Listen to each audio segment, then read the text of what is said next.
어제 토요일 밤 10시부터 우리는 12시까지 신나게 라이브를 2시간 때리고 자고 일어나서 개운한 마음으로 다시 영상을 찍고 있습니다. 오늘은 뭘 알아볼 거냐면 이제 드디어 캔들 거래량 이평선 설정에 대해서 알아볼 거예요. 바로 들어가 보도록 하겠습니다. 첫 번째는 캔들입니다. 캔들을 설정하는 여러 가지 방법들을 한번 알아보도록 할게요. 일단 캔들이라고 하니까 캔들을 더블 클릭을 한번 해봐야 되겠죠. 캔들에 마우스를 갖다 대고 더블 클릭해 주세요. 아무 캔들이나 상관없어요. 여기 위에 유형, 속성, 기준선 이렇게 세 개가 있죠. 하나씩 살펴볼게요. 유형에 다른 거는 이제 건들 게 없어요. 여기는 그냥 봉 차트를 우리는 보면 돼요. 오른쪽으로 가면 양봉, 음봉이 있죠. 이것도 건들 필요가 없죠. 여기서 이제 영역 채우기를 해제를 하면 이렇게 빈 봉으로 볼 수가 있어요. 지금 이 캔들 비우기 설정은 언제 자주 쓰냐면 내가 이평선을 상향 돌파할 때 혹은 하향 돌파할 때 매수 타점을 잡거나 매도 타점을 잡을 때 그럴 때 유용하게 쓰는 거예요. 예를 들면 5일선을 여기서 돌파했죠. 그러면 한번 매수해볼까 할 때 그럴 때 유용한 거예요. 다시 되돌리고 싶으면 더블 클릭하고 영역 채우기 해서 확인 됐죠. 다시 더블 클릭해서 이제는 속성에 가볼게요. 속성에서는 이제 다른 거는 필요가 없고 로그 차트가 조금 설명이 필요해요. 로그 차트가 뭔지를 알아보기 위해서 일단 종목을 바꿔볼게요. 동방으로. 동방이라는 종목을 먼저 검색을 하고 예전 2021년도 1월 달로 차트를 켜두시면 됩니다. 일단 산술 차트와 로그 차트가 뭔지부터 한번 알아볼게요. 산술 차트는 그냥 우리가 원래 보고 있는 이 차트 있죠. 이 차트를 그냥 산술 차트라고 하는 거예요. 근데 봉을 더블 클릭해서 속성에 들어가 보면 로그 적용이 돼 있죠. 이거를 확인하시면 뭔가 모르게 차트가 살짝 바뀐 느낌이 들 거예요. 그 차이점을 한번 설명을 해드릴게요. 산술 차트랑 로그 차트는 어떤 차이점이 있냐면 산술 차트는 절대적인 가격 변화량으로 차트를 보여주게 되어 있어요. 로그 차트는 비율로 차트를 보여주게 되어 있어요. 무슨 말이냐면 산술 차트에서 우리가 어떤 종목이 2만원에서 4만원으로 상승을 했어요. 그러면 100% 오른 거죠. 2배가 올랐으니까. 근데 비율이 아니라 가격 변화량은 얼마가 올랐죠? 2만원이 올랐죠. 마찬가지로 이제는 4만원이에요.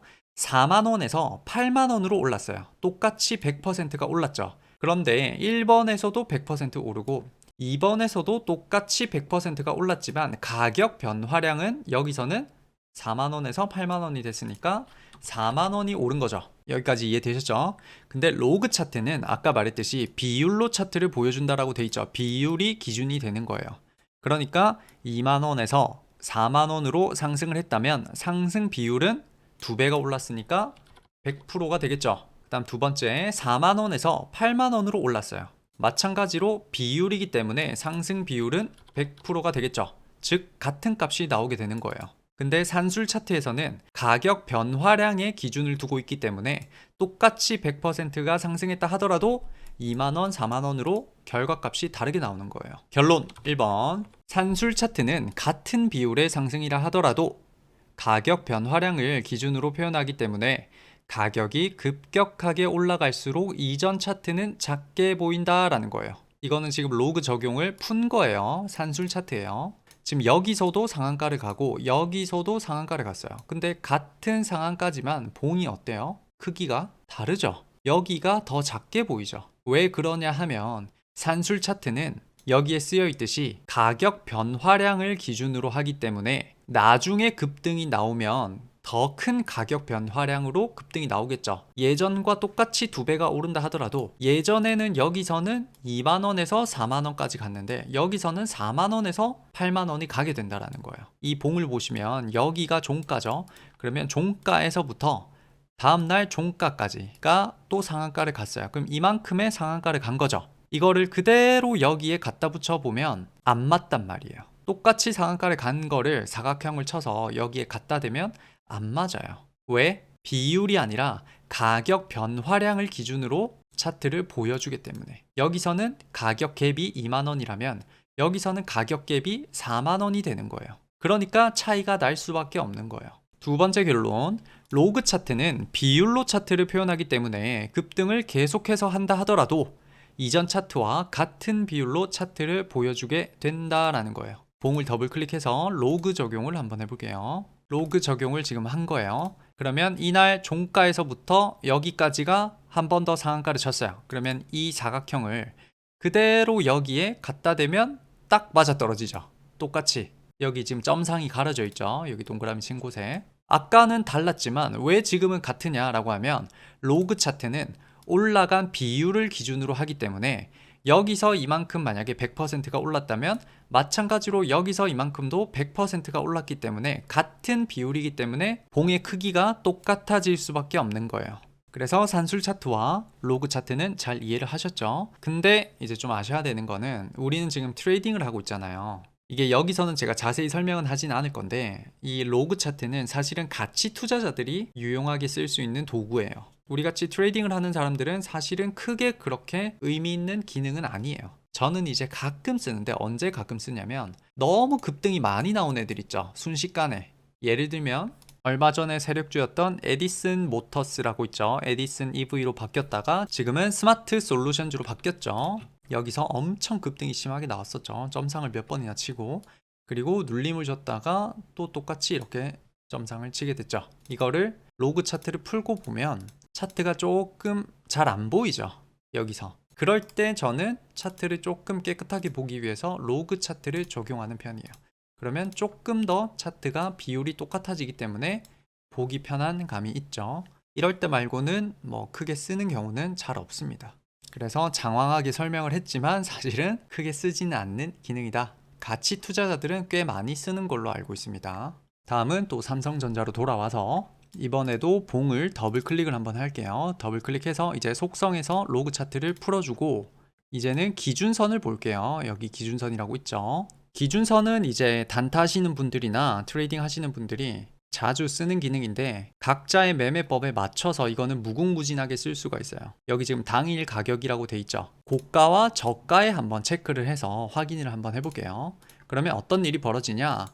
오늘 당일 봉을 기준으로 가장 고가와 가장 저가에 이렇게 선이 그어져요. 선을 좀 더 보기 위해서 더블 클릭해서 선의 굵기를 2포인트로 바꿔줄게요. 그러면 여기에 있는 선이 조금 더 굵어지겠죠. 조금 더 굵어졌죠. 선명하게. 이런 식으로 적용을 할 수가 있어요. 내가 어떤 기법을 쓰고 있는데 고가가 되게 중요한 기법이야. 그러면 고가에 체크를 해서 쓸 수가 있겠죠. 아니면 나는 시가 매매를 자주 해.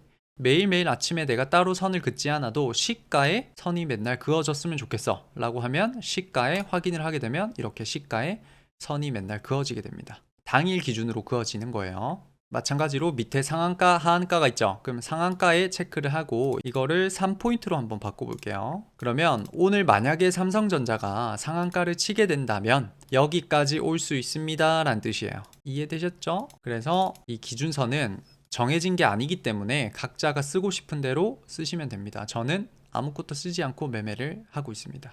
여기까지 해서 일단 캔들은 다 끝났어요. 별거 없죠. 두 번째는 이제는 거래량이에요. 거래량도 봉을 더블 클릭을 한번 해줄게요. 그리고 나서 여기 밑에 거래량에 이평선들이 있죠. 거래량은 사실은 이평선이 크게 의미 있지는 않아요. 그래서 이평선들을 없애줄게요. 이평선을 없애려면 여기 라인 설정에 들어가서 거래량은 체크가 돼 있어야 돼요. 거래량 빼고 나머지 것들을 다 체크를 풀어줄게요. 그리고 나서 확인. 그러면 이평선들이 사라졌죠. 조금 더 깔끔하게 거래량을 볼 수가 있죠. 그리고 나서 또 중요한 기능이 있는데 뭐냐면 여기 라인 설정에서 비교 기준이라고 돼 있죠. 여기에 기본적으로는 이전 값에 세팅이 돼 있을 거예요. 이전 값에 세팅이 돼 있으면 어떤 식으로 거래량이 보여지냐면 어제보다 거래량이 많이 터지면 양봉, 어제보다 거래량이 작게 나오면 음봉. 말 그대로 어제를 기준으로 하는 거예요. 오늘 거래량이 어제보다 많이 나왔느냐 적게 나왔느냐 그걸 가지고 음봉이냐 양봉이냐를 표현하게 되는 거예요. 다시 라인 설정에 들어가서 여기 보시면 여기 맨 밑에 가격 차트라고 돼 있죠. 여기를 선택한 후에 확인 한번 눌러볼게요. 그러면 밑에 거래량이 순식간에 뭔가 조금 바뀌었죠. 이 가격 차트로 설정을 하게 되면 어떤 일이 벌어지냐면 어제보다 거래량이 덜 나와도 양봉인 경우가 있어요. 이상하죠? 이게 왜 이렇게 되냐면 가격 차트로 설정을 하면 여기 위에 보시면 일봉이 있죠. 일봉에 맞춰서 거래량 봉도 결정이 되기 때문이에요.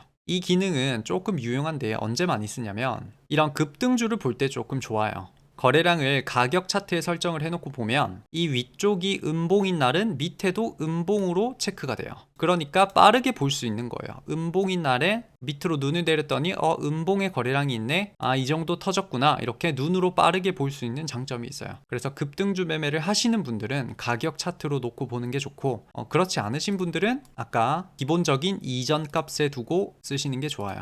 됐죠? 여기까지 해서 일단 거래량도 끝났어요. 거래량 설정도 별거 없죠. 이제는 이평선 설정을 한번 해볼게요. 이평선을 설정할 때는 이평선을 더블 클릭하거나 여기 있는 이평선을 더블 클릭을 하거나 아니면 여기 위에 있는 숫자에 더블 클릭을 하셔도 괜찮아요. 일반적으로는 지금 121선까지 되어 있으실 거예요. 따로 설정을 안 하셨다면. 그러면 저는 241선을 없애볼게요. 그리고 나서 설정을 한번 해볼게요. 지표 조건 설정에서 내가 여기에 숫자를 쓸 수가 있어요. 그래서 나는 52평, 12평, 22평, 62평, 122평을 볼 거야 라는 뜻이에요. 나는 12평은 안 보고 싶은데 라고 하시면 12평은 이렇게 삭제를 해주시면 돼요. 122평을 한번 삭제를 해볼게요. 122평을 지운 다음에 확인을 누르게 되면 여기 있는 회색 선이 없어지게 될 거예요. 여기 지금 122평이 회색 선으로 되어 있죠. 그래서 확인, 회색 선이 없어졌죠. 다시 살리고 싶다면 여기에 120이라고 쓰고 확인을 해주시면 돼요. 이제 라인 설정에 들어가게 되면 여기에서는 색깔을 조정을 할 수가 있어요. 여기에 종가 단순 5라고 돼 있죠. 52평은 나는 빨간색을 쓸래 라고 하면 여기 색상에 누른 다음에 빨간색 이렇게 하시면 돼요. 그리고 나서 선 굵기도 여기서 포인트를 조절을 할 수가 있어요. 빨간색만 7포인트로 한번 해서 확인을 한번 해볼게요. 어떻게 보여지는지. 그러면 빨간색만 이렇게 굵게 표현이 되죠. 다시 이평선 더블 클릭해서 라인 설정에서 빨간색을 2로 둘게요. 저 같은 경우는 이제 12평은 파란색, 22평은 황금색, 62평은 초록색, 122평은 회색깔로 쓰고 있어요. 그래서 12평은 1포인트, 22평은 2포인트, 52평도 2포인트, 62평은 1포인트, 122평은 1포인트로 쓰고 있습니다. 그리고 나서 확인하시면 이렇게 제가 쓰고 있는 그대로 세팅이 됩니다. 여기에서 이제 아셔야 될 거는 뭐냐면 지금 키움증권 기준으로는 이평선 하나를 설정할 때마다 5개밖에 들어가지 않아요. 그러면 여기에 내가 241선을 추가를 하고 싶다라고 하면 여기서는 지금 추가를 할 수가 없어요. 또 다른 이평선 하나를 더 추가를 해야 돼요. 그걸 한번 해볼게요. 마우스 오른쪽 해서 지표 추가에 들어갈게요. 그리고 나서 여기에 가격이라고 치면 밑에 가격 이동 평균이라고 뜨죠. 여기에 적용 하게 되면 이평선이 하나 더 생겼죠. 근데 우리가 원하는 거는 241선이니까 이거를 설정을 바꿔줘야 되겠죠. 여기를 더블 클릭한 다음에 기간 1, 2, 3, 4, 5를 다 지워줄게요. 다 지우고 나서 241선 그리고 481선 그리고 나는 961선까지 보고 싶다라고 하면 961선까지 체크를 해줄게요. 그리고 나서 라인 설정에 들어가서 색깔을 바꿔줄게요. 지금 수식 4와 수식 5는 아무것도 없기 때문에 체크를 해제를 해줄게요. 나는 241선만 있었으면 좋겠어 라고 하면 여기 481선, 961선도 체크를 해제를 해주셔야 돼요. 그러면 241선만 나는 추가를 하고 싶어. 근데 빨간색으로 쓰면 52평이랑 겹치기 때문에 조금 헷갈리겠죠. 그래서 이거를 검정색으로 바꿔줄게요. 241선은. 그리고 1포인트로 바꿔줄게요. 그리고 확인하면 여기 위에 선이 하나 더 생겼죠. 241선이. 나는 481선까지 보고 싶어 라고 하면 다시 더블 클릭해서 라인 설정에서 481선에 체크. 그 다음에 481선 선은 핑크색으로 한번 해볼게요. 핑크색에 체크를 하고 1포인트로 두고 확인. 그러면 핑크색이 더 생겼죠. 481선이 추가가 된 거예요. 저는 보통 241선까지 쓰기 때문에 481선은 체크를 해제를 해서 지워주도록 하겠습니다. 보통 이제 눌림목이라든지 돌파 매매라든지 그런 것들을 할 때 각자 보는 이평선들이 기준이 다 다르기 때문에 꼭 제가 이렇게 쓰는 대로 쓸 필요는 없고 481선까지 보셔도 되고 961선까지 보셔도 되고 아니면 241선이 아니라 224일선을 쓰시는 분들도 계세요. 그런 것들은 이제 자기가 매매를 해 나가면서 맞춰 가야 되겠죠. 이렇게 해서 오늘은 캔들 거래량 이평선에 대해서 기본적인 설정들을 다 알아봤습니다. 그래서 이번 영상은 여기까지 하고 다음 영상은 지금까지 했던 이 차트에 대한 설정들을 저장을 해놓고 내가 언제든지 그 설정을 불러올 수 있도록 저장하는 방법 그리고 불러오는 방법을 알아볼게요.